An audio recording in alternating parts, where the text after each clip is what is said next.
Bab 47. Hei, Elkan menghampiri Sasi yang tengah sarapan di kantin. Sasi tetap memasang wajah cuek, merasa Elkan tidak pantas dekat dengan wanita hamil seperti dirinya. Mata Sasi memicing, melihat wanita cantik yang baru masuk ke kantin. Sasi masih mengenali wanita itu, wanita yang memeluk Elkan tempo hari. Elkan, panggil Felicia, melihat dan menghampiri Elkan. Felix, kenapa kamu di sini? Aku memang kesini mau menemuimu, jawabnya dengan nada manja. Kamu mau kemana? Elkan mencekal lengan Sasi yang hendak beranjak pergi. Aku mau ke kelas, Sasi menepisnya, berlalu pergi. Elkan, kamu juga mau kemana? Melihat Elkan yang juga hendak beranjak pergi. Aku ada kelas, balas Elkan singkat, meninggalkan Felicia. Felicia melihat Elkan yang mengejar langkah kaki Sasi, berusaha mengajaknya mengobrol. Siapa gadis itu? Felicia mengeritkan dahinya, merasa Elkan menyukai gadis itu.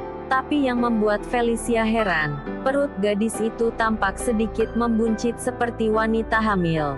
Mama mau kemana? Renata menghampiri Ibu Dewi yang baru keluar dari kamarnya. Mama mau ke supermarket sebentar ya, ada yang mau Mama beli. Aku ikut ya Mah, pinta Renata. Sikap Ibu Dewi sekarang memang sudah lebih baik dengannya, dan Renata ingin terus mengambil perhatian mertuanya itu. Kamu istirahat saja di rumah. Awal-awal kehamilan itu dianjurkan untuk banyak istirahat. Aku mau ikut ya Mah, bosan di rumah terus. Ya sudahlah kalau gitu, aku ganti pakaian dulu ya Mah. Renata tersenyum. Ia bergegas mengganti pakaiannya, lalu keluar rumah bersama Ibu Dewi. Tidak berapa lama mereka tiba di sebuah pusat perbelanjaan. Ibu Dewi langsung menuju tempat sayur dan buah. Di rumah memang tidak ada asisten rumah tangga, dan Renata sedang hamil, membuatnya berinisiatif untuk membantu pekerjaan rumah. Renata tampak senang, karena Ibu Dewi kini tidak lagi bersikap dingin dengannya. Aduh, Renata tiba-tiba merasa perutnya sakit. Kamu kenapa Renata? Tanya Ibu Dewi melihat Renata yang sedikit membungkuk memegangi perutnya. Aku tidak apa-apa Mah. Renata sekuat tenaga menahan rasa sakitnya.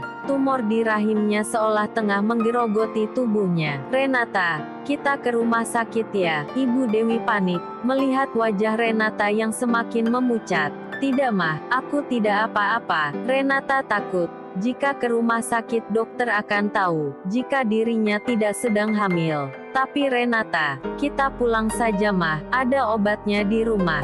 Ya sudah kalau gitu kita pulang. Ibu Dewi segera memapah Renata keluar dari tempat tersebut, memberhentikan taksi yang melintas.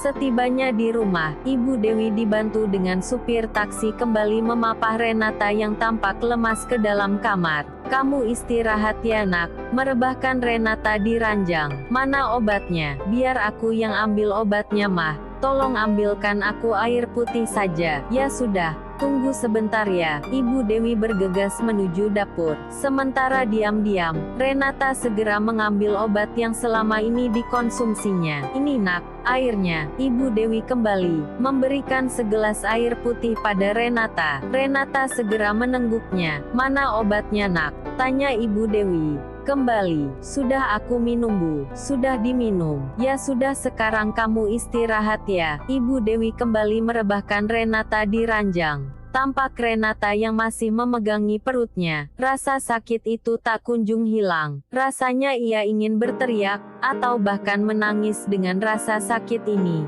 Tapi Renata menahan rasa sakitnya sekuat tenaga. Tidak ingin Ibu Dewi khawatir, dan membawanya ke rumah sakit.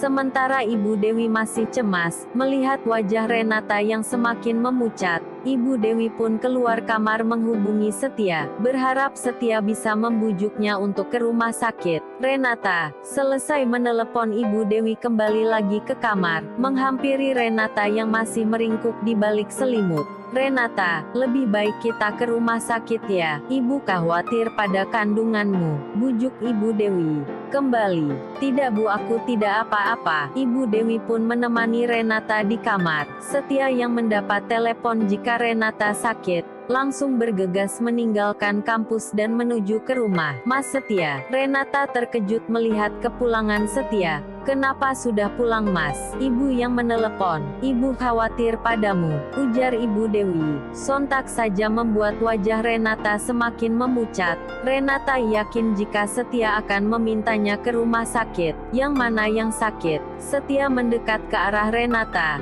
Perut kamu sakit. Kita ke rumah sakit saja ya, menatap khawatir Renata. Tidak Mas, aku tidak apa-apa. Perutku hanya kram saja. Ini biasa terjadi pada ibu hamil. Renata tetap menolak. Tapi sayang, aku tidak apa-apa Mas. Renata meraih tangan Setia berusaha meyakinkan. Ia tidak apa-apa, aku hanya perlu istirahat saja. Renata berusaha tersenyum, seraya menahan rasa sakit yang menderanya. Ya sudah kalau gitu kamu istirahatlah. Setia dan Ibu Dewi pun tidak membawa Renata ke rumah sakit, membiarkannya beristirahat. Malam hari perlahan rasa sakit Renata mulai mereda. Dilihatnya Setia yang sudah terlelap. Renata termenung dalam lamunannya, bingung, entah sampai kapan ia akan bersandiwara seperti ini. Tapi ini membuatnya bahagia. Ia kembali bisa mendapatkan perhatian dari suami dan ibu mertuanya.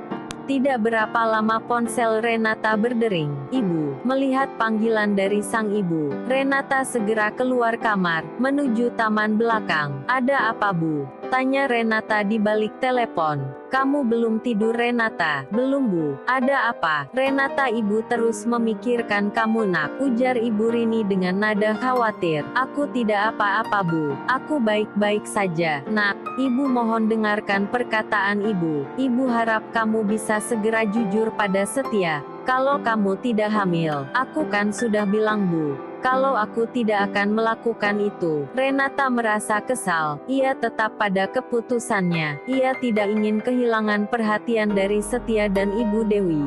Tapi sampai kapan kamu akan berbohong seperti ini?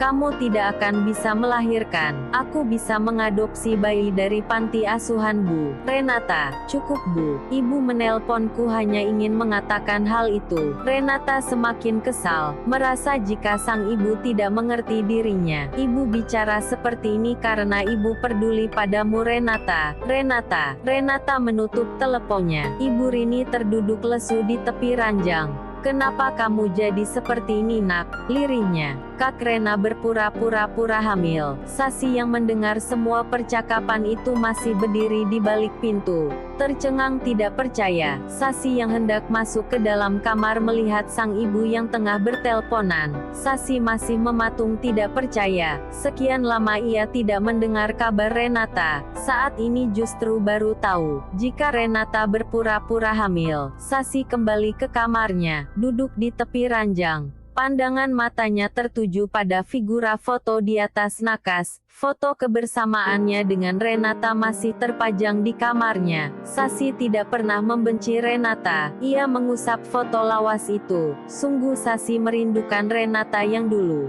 Kenapa kamu seperti ini Kak? Sampai kapan kamu akan terus mengikuti egomu Kak?